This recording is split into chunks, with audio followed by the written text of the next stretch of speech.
Movie की शुरुआत एक बहुत ही उदास और डार्क माहौल से होती है, जहां हमें पोली की आवाज सुनाई देती है। पोली कहती है, मैं थक चुकी हूँ, हार मान चुकी हूँ। हर रोज एक नई शुरुआत करती हूँ, लेकिन कुछ नहीं बदलता। दुनिया आगे बढ़ती जा रही है और मैं आज भी वही हूँ जहाँ से मैंने शुरुआत की थी।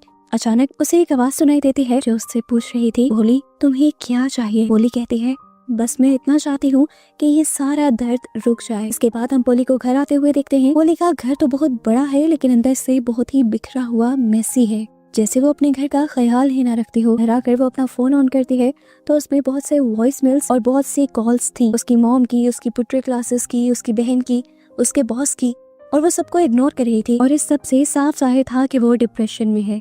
अपने आप को रिलैक्स करने के लिए वो एक ड्रिंक बनाती है और शीशे के सामने इंटरव्यू की प्रैक्टिस करने की कोशिश करती है, लेकिन वो अपने बारे में एक भी बात अच्छी नहीं बोल पाती। अचानक डोरबेल बजते हैं। पोली हैरान हो जाती है कि कौन आया था इस वक्त उसके घर। दरवाजा खोलने पर वहाँ एक बूढ़ी औरत थी जो कांप रही थी और काफी कंफ्यूज थी। वो किसी और के घर जाना चाहती थी, लेकिन गलती से पोली के घर आ गई थी। पोली उसको उसकी मंजिल के बारे में बताने लगती है, लेकिन वो औरत इस टाइम ठंड से ठिठर रही थी, इसलिए वो इंसानियत के नाते उसे अपने घर के अंदर बुला लेती है। अंदर आकर वो औरत पानी मांगती है। जब पोली उसे पानी देती है तब उसका ध्यान उस बूढ़ी औरत के हाथ पर जाता है जिसकी कुछ उंगलियां गायब थी। ये देखकर पोली परेशान हो जाती है और उससे पूछती है कि क्या आप किसी को फोन करना चाहती हैं?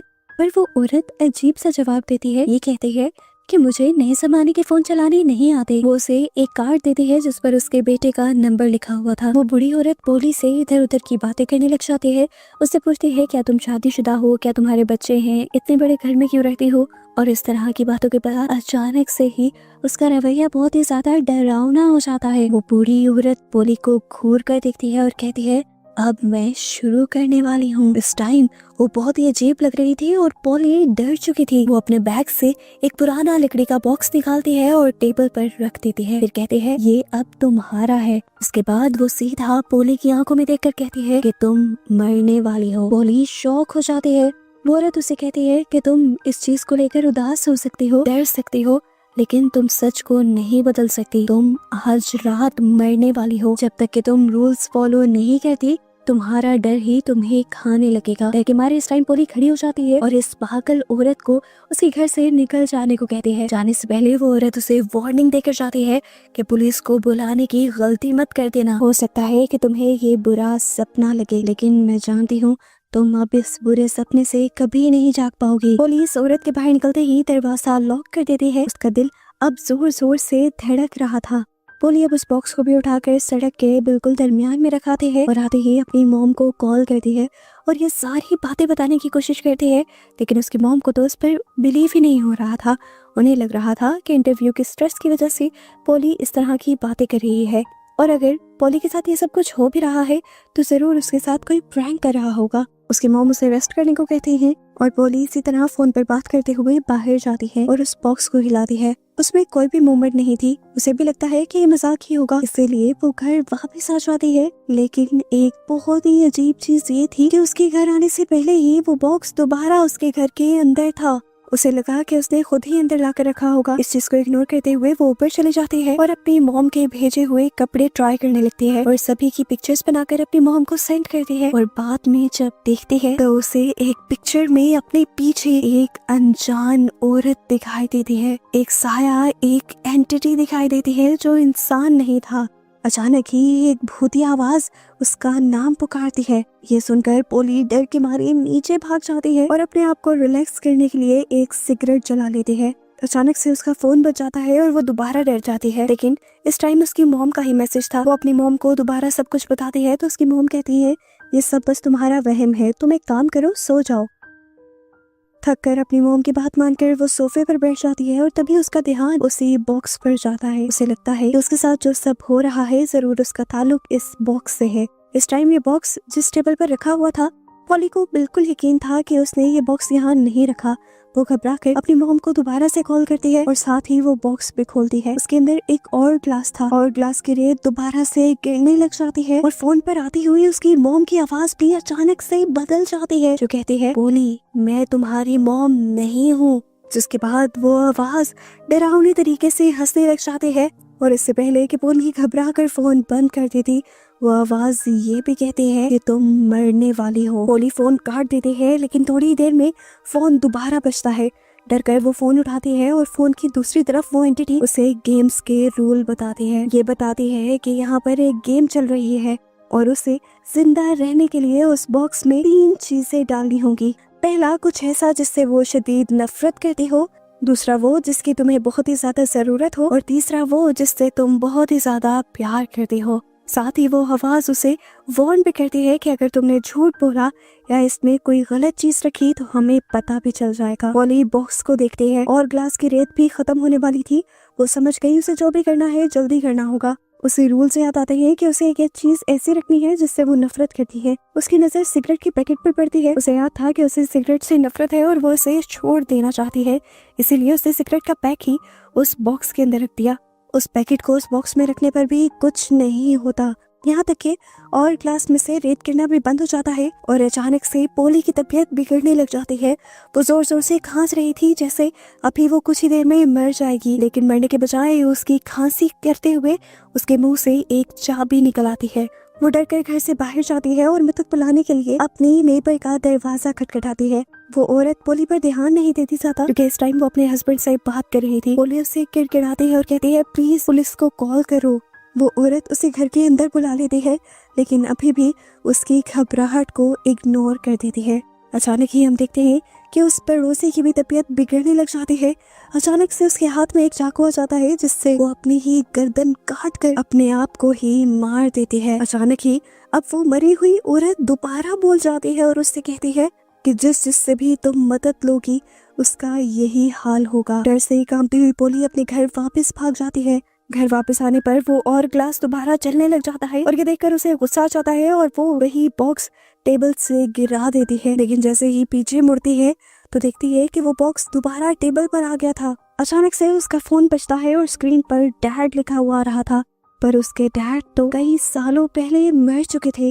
वो समझ गई कि जरूर इस कॉल का ताल्लुक इस गेम से है, इसीलिए वो फोन उठाती है। अपने डैड की आवाज सुनकर वो चिल्लाते हुए उन्हें बताती है कि आप मर चुके हो। लेकिन दूसरी तरफ से वो आदमी कहता है प्लीज ऐसा मत बोलो। वो एंटिटी उसे बताती है कि तुमने झूठ बोला है, सिगरेट से तुम नफरत नहीं करती, तुम सच में जिससे नफरत करती हो उसी को इस बॉक्स में रखो। डैड की बातों से आखिर उसे जवाब मिल ही जाता है कि आखिर उसे सबसे ज्यादा नफरत किससे थी। वो अलमारी में जाती है और वहाँ से एक क्रॉस उठा लेती है। यहाँ पर उसे याद आता है कि जब बचपन में उसके डैड बीमार थे तो वो दिन रात गॉड से प्रे किया करती थी कि उसके डैड को ठीक कर दे। उसके डैड भी अपनी जिंदगी के लिए गॉड से प्रे किया करते थे, लेकिन उसके बावजूद भी वो मर गए और उस दिन के बाद से उसे गॉड से नफरत हो गई थी। वो क्रॉस अब उस बॉक्स के पास लेकर आती है और बॉक्स में रखकर वो क्रॉस से कहती है कि मैं तुमसे नफरत करती हूँ। इस मर्तबा उसका सच काम कर जाता है और क्रॉस अचानक से उस बॉक्स में से गायब हो जाता है और यहाँ पर और ग्लास खुद ही रीसेट हो जाता है, ऐसे जैसे ये साइन हो कि पहला टास्क पूरा हो गया है। अचानक ही उसे एक औरत की आवाज आती है। आवाज यहाँ पर लगे हुए मिरर्स की तरफ से आ रही थी। जैसे ही वो मिरर्स के पास गई तो उसे अपना ही रिफ्लेक्शन वहाँ पर नजर आया। उसका रिफ्लेक्शन उसी का मजाक उड़ा रहा था। इस टाइम उस रिफ्लेक्शन के हाथ में एक कटर था। उसका रिफ्लेक्शन उसी कटर को उस मिरर के ऊपर मारने लग जाता है और अचानक से शीशा टूटकर वो कटर पोली के हाथ में आ जाता है। अचानक ही पोली का फोन बज जाता है और पोली जाकर देखती है कि इस टाइम उसकी बहन की कॉल आ रही थी। बहन उसकी बहुत ज्यादा परेशान थी क्योंकि पोली ने ही उसे कॉल कर कहा था कि तुम्हारी बेटी मरने वाली है, पर पोली ने कोई कॉल नहीं की थी। पोली समझ गई कि जरूर ये इसी गेम की चाल है। वो अपनी बहन को समझाने की कोशिश करती है कि तुम घर से मत निकलना, मैं आ रही हूँ, पर उसकी बहन बताती है कि मैं पहले ही तुम्हारे घर के पास पहुँच चुकी हूँ। ये जानकर पोली फौरन घर से निकलने की कोशिश करती है, लेकिन अब घर के सभी खिड़कियाँ दरवाजे सील थे। गुस्से में वो एक टेबल उठाकर खिड़की पर मारती है, लेकिन खिड़की टूटना तो दूर की बात, वहाँ पर एक खूंज भी नहीं आती। इसी खिड़की पर अब उसकी बहन और उसकी बेटी की वीडियो चलने लग जाती है और वो देखती है कि उसकी बहन की बेटी का चेहरा खून से ढका हुआ था। पोली और उसकी बहन की बेटी एक साथ खेल रहे थे, बहुत ज्यादा खुश थे, लेकिन यहाँ पोली देख रही थी कि बार बार ये कैमरा उसके पाँव पर फोकस कर रहा था। वो समझ गई कि जरूर ये गेम अब उसकी छोटी उंगली मांग रही है। पोली को रूल याद आता है कि रूल में था वो जो तुम्हें चाहिए। वो समझ गई कि उसे अपनी बॉडी का हर पार्ट चाहिए और इसी तरह इस गेम को भी अब उसकी बॉडी का ही कोई पार्ट चाहिए। ये समझकर वो बहुत ही दर्द में आकर अपनी बाहों की एक उंगली काट कर उस बॉक्स में रख देती है, ये कहते हुए कि ये कुछ ऐसा है जो मुझे चाहिए, लेकिन यहाँ पर कुछ नहीं बदलता। उंगली काटने की वजह से उसका खून भी काफी ज़ाया हो चुका था और वो अब पट्टी बांधने लगी थी। इस टाइम पर अचानक से एक एंटिटी उसके पास आ जाती है जो बिल्कुल उसकी मोम जैसी लग रही थी और वो उसे समझाती है कि रोना बंद करो। पोली रोना बंद कर दोबारा बॉक्स चेक करती है, लेकिन वो उंगली अभी भी वही थी। बॉक्स ने उस उंगली को रिजेक्ट कर दिया था। वो घबरा जाती है, वो समझ गई कि एंटिटी ने उसे धोखा दिया था। इस टाइम वो दोबारा उसी शीशे की तरफ जाती है और तब शीशे में उसके रिफ्लेक्शन की हाथ की उंगली कटी होती है। इन्हें हाथ की उंगली चाहिए थी, ना कि पाँव की। ये देखकर पोली जोर से चिल्लाई कि तुमने मुझे धोखा दिया, तुमने मुझे गलत बताया। लेकिन अब पोली को अपनी पहली उंगली भी काटनी थी, क्योंकि उसने खिड़की वाले वीडियो में देखा था कि अगर उसने ऐसा ना किया तो ये लोग उसकी भांजे को मार देंगे। अब उसके पहली उंगली काट कर बॉक्स में रखते ही उसके घर की सारी खिड़कियां दरवाजे खुल जाते हैं। वो शुक्र करती है, सबसे पहले गाड़ी में बैठकर अपनी बहन के घर भागती है, क्योंकि उसे देखना था कि उसकी बहन और उसकी बेटी ठीक है कि नहीं। घर के बाहर पहुंचने पर उसे पता चलता है कि वहाँ तो क्रिसमस म्यूजिक बज रहा था। शायद अंदर ये लोग पार्टी कर रहे थे, लेकिन अंदर का तो मंजर ही खौफनाक था। उसकी बहन और बेटे जो इस टाइम अपने बेड्स पर लेटे हुए थे, वो सोए हुए नहीं थे, बल्कि वो मर चुके थे। ये देखकर पोली टूट जाती है और अपनी बहन की बेटी की लाश को गले लगाकर रोने लग जाती है। वो अब नीचे आती है तो देखती है कि ये घर भी पूरा बिखर चुका है और अब वो बॉक्स जो पहले उसके घर था वो उसके बहन के घर रखा हुआ है। अचानक से उसका फोन बच जाता है और इस टाइम उसकी मरी हुई बहन की बेटी कॉल पर उसे कहती है, आंटी अभी तुमने अपना टास्क पूरा नहीं किया। ये सुनकर पोली जोर जोर से चिल्लाने लग जाती है और कहती है कि ये तुमने क्या किया, तुमने उन सबको मार दिया जिनसे मैं बहुत प्यार करती थी। लेकिन दूसरी तरफ से वो एंटिटी उसे कहती है कि शायद तुम्हारा प्यार काफी नहीं था। वो आवाज दोबारा उससे पूछती है कि तुम किससे प्यार करती हो, तुम्हें वही चीज इस गेम को देनी है। पोली अभी भी कहती है कि उसे सबसे ज्यादा प्यार अपनी बहन की बेटी से है। तो आवाज कहती है कि जाकर तुम उनकी लाशों में से उनका कोई भी ऑर्गन ले लो। ये करना पोली के लिए मुश्किल था, लेकिन अब वो इसके लिए भी तैयार थी। जब वो उस बच्चे के पास जाती है तो अब उसका दिल मोम की तरह पिघल जाता है। वो इतनी प्यारी सी बच्चे का कोई भी ऑर्गन नहीं काट सकती थी, इसीलिए वो उसके बालों की एक लट काट लेती है और फिर उस बॉक्स में डालकर कहती है, एली मैं तुमसे हमेशा प्यार करती रहूंगी। उसके कहते ही बाल अचानक से उस बॉक्स में से गायब हो जाते हैं, जिससे ये बात साबित हो जाती है कि उसका तीसरा टास्क भी पूरा हो गया। उसके टास्क पूरा करते ही अचानक उसे किसी के कदमों की आहट सुनाई देती है। उसने देखा कि उसकी बहन सीढ़ियों से नीचे आ रही थी, जो अभी भी जिंदा थी और बिल्कुल ठीक थी। यहाँ पर जो कुछ हुआ उसे कुछ याद नहीं था, बल्कि वो उल्टा पोली से ही पूछ रही थी कि तुम यहाँ पर कब आई। पोली हैरत से अपनी बहन को देखती है और भागकर उस बच्चे के कमरे में जाती है। वो देखती है कि वो बच्ची भी अपने कमरे में खेल रही थी। ये देखकर उसे इतनी खुशी हुई थी कि वो बता भी नहीं पा रही थी। वो अपनी बेटी को प्यार करने लगती है और अचानक से उसकी बेटी का चेहरा बदल जाता है। उस बच्चे के मुंह पर काले काले दाने निकल आते हैं। वो एक शैतान जैसी हो जाती है और खेलना छोड़कर अब उसी के ऊपर बैठकर अचानक से एक चाकू से उसे स्टैब कर करके मार देती है। उसके मरते ही यहाँ पर पोली की आंख खुल गई थी और पोली को पता चला कि ये सब जो उसने देखा था बस उसका एक ख्वाब था। इस टाइम वो अपने घर के डाइनिंग टेबल पर है, बॉक्स वही उसके घर पर रखा हुआ है और इस टाइम बॉक्स के पास रखा हुआ और ग्लास का रेत गिर रहा है, जिससे पता चल रहा है कि उसका टाइम अब कम होता जा रहा है। उसने सारे टास्क पूरे कर दिए थे, लेकिन अब वो परेशान थे कि फिर भी ये टाइम खत्म क्यों नहीं हो रहा। आखिर इस बॉक्स को और क्या चाहिए। उसने कहा था कि उसे नफरत, जरूरत और प्यार चाहिए, वो तीनों चीजें तो उसने दे दी थी। वो अब एक एक करके हर वो चीज डालना उस बॉक्स में शुरू कर देती है जो उसके लिए कीमती थी, प्यारी थी। अपनी डायमंड की रिंग, अपने सबसे प्यारे कपड़े, अपने थोड़े से बाल, यहाँ तक कि अपना खून भी। ये सारी चीजें कुछ भी काम नहीं करती और अचानक उस बॉक्स में से एक हाथ निकल आता है जो उसे अंदर खींचने की कोशिश करता है। पोली बहुत ही मुश्किल से अपने आप को छुड़वाती है और यहाँ पर उसे उस बूढ़ी औरत की बात याद आती है। उसने कहा था कि मैंने इस कर्ज से, श्राप से बचने के लिए ये बॉक्स पोली को दे दिया है। पोली समझ गई थी कि ये बॉक्स एक श्राप है और उसे इस श्राप से बचने के लिए श्राप को किसी दूसरे को देना होगा, नहीं तो वो खुद इस श्राप के लिए मर जाएगी। पोली अब ये बॉक्स लेकर अपने नेबर्स में चली जाती है और एक लड़की का घर खटखटाती है। पहले वाली बूढ़ी औरत की तरह पोली वो बॉक्स लिए अब इस लड़की के घर के अंदर चली जाती है। जिस लड़की के घर आई थी उस लड़की का नाम तारा था। पोली इस टाइम हिचकिचाते हुए तारा के घर के अंदर सोफे पर बैठ जाती है और उसे वही बॉक्स देती है जो उस बूढ़ी औरत ने दिया था।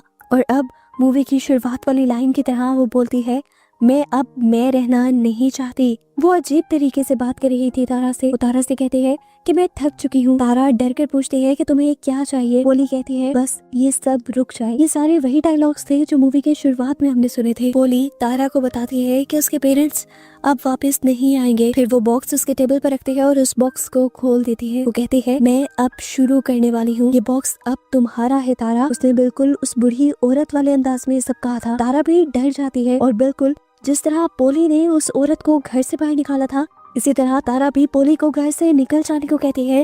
लेकिन घर से निकलने से पहले पोली उसकी आंखों में देखकर कहती है कि मैंने अपना श्राप, अपना कर्ज तुम पर ट्रांसफर कर दिया है और अब तुम मरने वाली हो। और ये कहते ही सीन यहाँ से ब्लैक हो जाता है और अचानक से हम पोली को उसी के घर में फायर प्लेस के पास देखते हैं। इस टाइम भी पोली को लग रहा था कि ये सारी चीजें जो भी हुई शायद उसका ख्वाब है, लेकिन अचानक से वही औरत जो पहले यहाँ आई थी वो दोबारा से उसके सामने आ जाती है। पोली को लगा कि शायद ये कोई सोल्स की दुनिया है, पर उसका ये भी ख्याल खत्म हो जाता है। अचानक ही वो बूढ़ी औरत पोली पर हमला कर देती है और कहती है कि वो बॉक्स चाहता है कि तुम मर जाओ। वो जहाँ जहाँ चाहता है सबको मार कर छोड़ता है।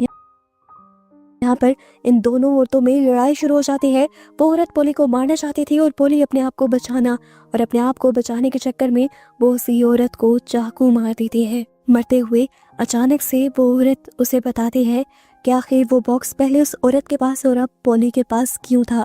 वो बताती है कि बॉक्स हमें चुनता है क्योंकि हम डरे हुए हैं और अंदर से टूटे हुए हैं, और हमारा दुख और दर्द ही उस बॉक्स को पावर देता है। तुम उस बॉक्स को जीतने मत देना, उस बॉक्स को ताकत मत देना और मरने से बिल्कुल मत डरना। पोली अचानक से खड़ी हो जाती है और उसे अपने मरे हुई पूरी फैमिली की आवाज सुनाई देती है। अब उसने डरना छोड़ दिया था, वो अब लड़ने को तैयार हो गई थी। और यहाँ पर उसे एहसास हो रहा था कि उसने वो बॉक्स तारा को देकर बहुत ज्यादा गलत किया।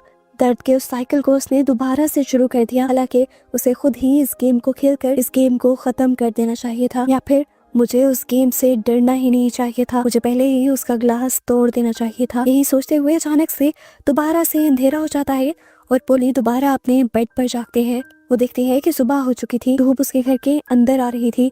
वो अपना हाथ देखती है जिसकी उंगली गायब थी, जिससे साबित हो रहा था कि वो सब कुछ जो रात उसने देखा था वो उसके साथ सच में हुआ था। लेकिन उस सब के बावजूद भी वो जिंदा थी। वो इस टाइम खिड़की से बाहर देखती है। रात पे उसकी मदद करने पर जो उसकी नेबर मारी गई थी अपना गला काटकर, वो भी जिंदा थी और वो पोली को हाथ हिलाकर हाय भी करती है। पोली को लगता है कि जैसे सारी चीजें वापस ठीक हो रही हैं। वो भागकर अपनी बहन के घर जाती है तो देखती है कि उसकी बहन और बहन की बेटी दोनों जिंदा थे। पोली खुश होकर उन्हें गले लगा लेती है और शुक्र करती है कि उसकी बहन और उसकी बेटी का मरना बस एक बुरा ख्वाब था। और पोली को अब वो लड़की तारा भी याद थी जिसको उसने वो बॉक्स दिया था। वो तारा को चेक करने के लिए तारा के घर के अंदर जाती है। उसे उम्मीद थी जिस तरह पहले वाले लोग भी सच में जिंदा मिले, तारा के घर में भी उसी तरह सब कुछ ठीक होगा, नॉर्मल होगा। होता भी ऐसा ही है। तारा के घर जाने पर तारा तो अब उसे पहचान पे नहीं रही थी और सब कुछ यहाँ पर नॉर्मल भी लग रहा था।